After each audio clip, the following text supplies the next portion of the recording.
There will come soft rains by Sara Teasdale. There will come soft rains and the smell of the ground, and swallows circling with their shimmering sound, and frogs in the pools singing at night, and wild plum-trees in tremulous white.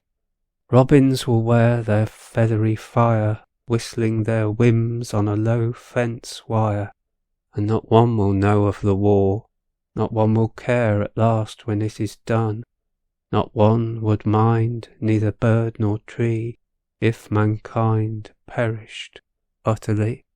And spring herself, when she woke at dawn, would scarcely know that we were gone.